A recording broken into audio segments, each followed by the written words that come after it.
Hey guys, Rex Overdrive here with another movie review, and this time we're talking about Star Wars: The Last Jedi. It's finally here, guys. Star Wars: The Last Jedi. We can finally go see this movie on the big screen and just talk about it. That's what I'm excited to do. Well, that and probably see the movie a couple more times in theaters, but this is going to be a spoiler-free review. You're safe here.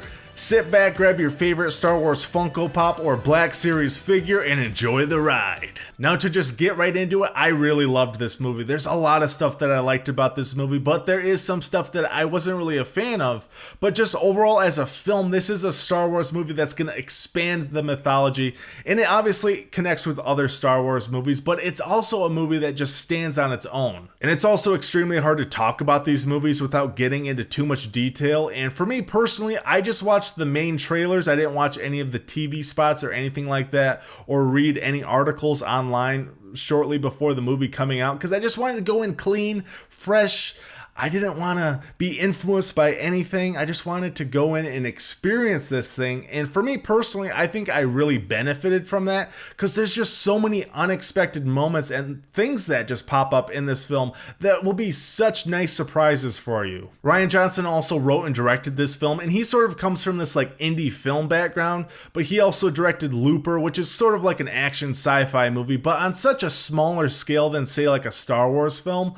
But after watching this, you can clearly feel a different vibe than any other Star Wars movie, especially The Force Awakens, but this movie still retains that like classic like Star Wars DNA, but it definitely brings a new flavor to the table. And there's things in this movie that are sort of like expanding on what we know about Star Wars and sort of like building on the Star Wars mythology. Something's good, something's not very good in my opinion, but overall this movie just has such a different vibe than anything we've seen before. We finally get to hear Luke Skywalker speak for the first time in 35 years, and seriously, Mark Hamill blew me away in this movie. He gave such a solid performance as Mark Hamill, and I literally loved everything about Luke Skywalker in this movie, and kudos to Mark Hamill for being able to deliver such a solid performance. We haven't really seen that guy on the screen in quite a while. He's been kind of absent from acting in movies and whatnot. He's been kind of a voiceover guy for the last couple decades, but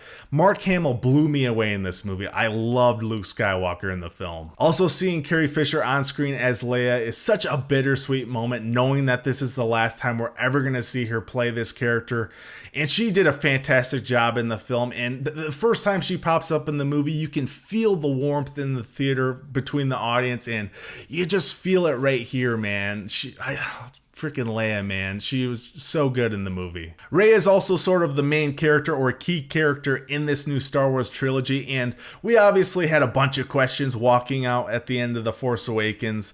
And all I'll say without getting into spoilers is that this film pursues those questions and answers that we were seeking. I won't necessarily say if they give you those answers, but the film does pursue those. And I really loved Rey in this movie. I really loved what they did with her character. Adam Driver as Kylo Ren is probably one of my favorite parts about this movie. I love everything this guy does with that character. He brings so many like layers and like such depth, and just the way he like tackles the conflict in Kylo with the pull of the light and the dark. He does such a good job with that, and he's just such a phenomenal actor.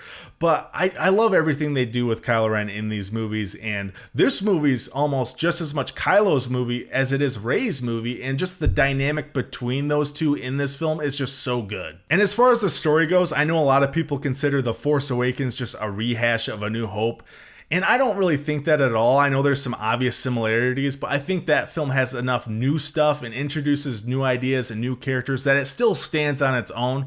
And I know a lot of people were thinking that The Last Jedi was going to be a rehash of Empire Strikes Back, and that's not the case at all. This movie completely stands on its own. It feels completely different and new to the Star Wars franchise, and I'm just excited to see where this thing goes next. And I also love the supporting characters in this movie. Poe Dameron, he surprisingly has a lot of screen time, and I really liked what they did with his character. General Hux was another standout, and surprisingly, he had a lot of comedic moments. For me, some of them worked, some of them didn't. There's one towards the beginning of the movie where I was like, man, this feels almost like Spaceballs or something. I was laughing, but it just felt a little bit out of place. The Last Jedi does have some humor that it doesn't necessarily work at times, and I don't know if it's at the expense of characters or not, but just tonally, it didn't feel necessarily Star Wars at times with the humor. And as far as some of the negatives that I have with this film, they sort of surround Finn and Rose, and they have this side storyline, and the film just sort of like comes to a halt, and it sort of like introduces elements of like a Harry Potter movie. At least that's just the way it felt to me, but it's not that these actors gave bad performances or anything like that. It's just the chunk of story, it just didn't really fit with the rest of the movie. And it's not like they could have cut that out of the film, because it's very integral to the larger surrounding story. I don't know, just for me, that didn't really work at all. And I think for the most part, people are going to enjoy The Last Jedi, but I do think there's going to be some people that they're not going to really like this movie. It's very different for a Star Wars movie, and it introduces things that we've never seen in a Star Wars movie before. Some things worked for me, some things didn't, but overall, I had such a fantastic time watching this movie, and one of my favorite parts about it is just that it makes these main characters have to make such huge and massive choices, and I love that about this movie. Guys, that's going to be it for this review. I'm going to see the movie one more time, and then I'll have a spoiler review up so we can get into some actual flavor. Guys, all applicable links are down below. Thank you so much for watching. I'm Rex Overdrive. I'll see you next time.